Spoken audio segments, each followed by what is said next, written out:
Solar market में मैं मौजूद हूँ, मुख्तलिफ लोगों से बात की है, जानते हैं कि अगर ये नई पॉलिसी आ जाती है तो इससे कितना नुकसान होगा और ये कितना फ़ायदा होगा और सार्फिन को क्या मशवरा देना होगा। आप बताइएगा कि अगर नई पॉलिसी आ जाती, जिस तरह आपको पता चला कि नेट मीटरिंग के हवाले से, तो फिर क्या कहेंगे कि सार्फिन को क्या मशवरा देते? सार्फिन से यही मशवरा है मेरा भी, ज़ाहिर है फिर वो कुछ ना कुछ तो करना पड़ेगा ना। भी है कि बैटरी के ऊपर आ जाएं, बैटरी बैकअप मिल जाएगा।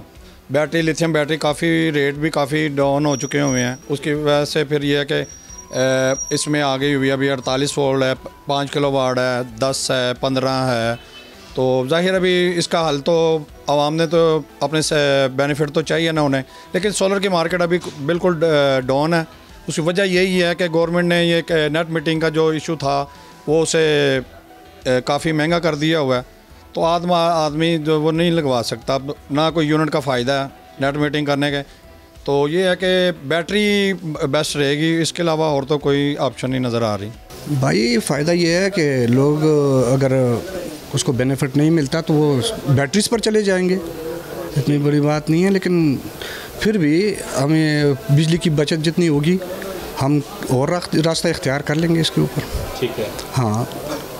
और हमें चाहिए भी कि सोलर जितने जो नए मीटर निकले हैं उसका जो यूनिट दे रहे हैं बहुत, वो पहले भी कम दे रहे हैं।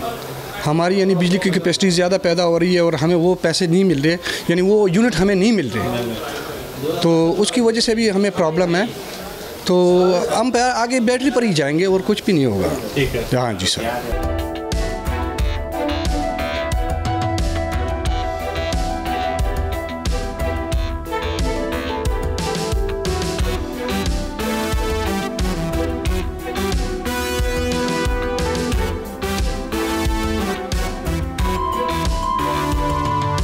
आप बताइएगा कि हुकूमत की जानिब से ये अगर नई पॉलिसी नाफुज़ुल अमल हो जाती है तो लोगों को बताइएगा कि नेट मीटरिंग है क्या और उससे कितना नुकसान है। जी, पहले ऐसे था कि गवर्नमेंट ने जब सोलर को सपोर्ट किया था तो नेट मीटरिंग कर रही थी गवर्नमेंट।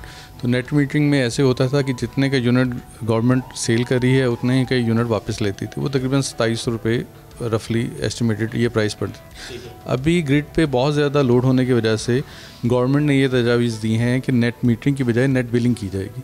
तो नेट बिलिंग का जो रेट है और उसकी जो मियाद है मुआहदे की, वो कम की गई है। अभी जो सुनने में आया है कि जो गवर्नमेंट ने तजावीज़ पेश की हैं वो ये है कि 12 रुपये के यूनिट के हिसाब से वो बिजली वापस ख़रीदेंगे और उसका जो मुआहदा है वो 5 साल का होगा। इससे जो आम सार्फिन है उनके जहन में ये बात आती है कि सोलर का शायद फ़ायदा ख़त्म हो गया, लेकिन ऐसा हरगिज़ नहीं है। सोलर का अपना फ़ायदा जो है वो अपनी जगह मौजूद है, लेकिन उसमें जो थोड़ा सा शिफ्ट आया है वो ये आया है कि ऑन ग्रिड की बजाय अब हाइब्रिड सिस्टम लगेंगे, जिसमें हम ये कह सकते हैं कि दिन को जो सोलर बिजली प्रोड्यूस होगी वो बैटरी में स्टोर होगी और शाम को वो सार्फ इस्तेमाल कर सकेगा। इससे ग्रिड पे लोड कम हो जाएगा और उसकी वजह से जो बाकी सार्फिन पे जो बोझ पड़ता था जो सोलर यूज़ नहीं करते उसमें भी कमी वाक़या होगी। इस वजह से हम ये कह सकते हैं कि मार्केट में थोड़ा शिफ्ट आया है और पहले ऑन ग्रिड का बहुत ज़्यादा रुझान था, अब हाइब्रिड की तरफ रुझान आएगा, जिसमें कमर्शियल सिस्टम भी आ रहे हैं और जिसमें लोकल सिस्टम भी आ रहे हैं। तो जो बड़ी कंपनीज़ हैं वो इसको फुली सपोर्ट भी कर रही है और इस तरह से उन्होंने अपनी जो बेहतरीन लिथियम बैटरीज़ हैं वो इंट्रोड्यूस करवा दी हैं मार्केट में, जिनमें वो कमर्शियल के लिए भी है और डोमेस्टिक के लिए भी है। तो इस तरह से बहुत फ़ायदा है इसका। हाँ, तो सार्फिन को इसमें परेशान होने की ज़रूरत नहीं है, लेकिन गवर्नमेंट ने ज़ाहिर है अपनी पॉलिसी की वजह से और अपने पूरा इंफ्रास्ट्रक्चर की वजह से इसको रिवाइज़ किया। एक बुरी खबर तो नहीं है, हत्ता कि हुकूमत ने जो पॉलिसी ज़ाहिर की है, जिन्होंने पहले लगा लिया उनके लिए फ़ायदा है। ये 7 साल तक वही यूनिट देंगे। अभी जो पॉलिसी बनेगी ये नए कंज्यूमर के लिए है, तो नए कंज्यूमर को हमारा आइडिया है कि वो हाइब्रिड में जाएं ताकि ग्रीन मीटर से उनको पॉलिसी में उनको फ़ायदा हो। सब्सक्राइब करें और बेल दबाएं ताकि कोई खबर रह न जाए।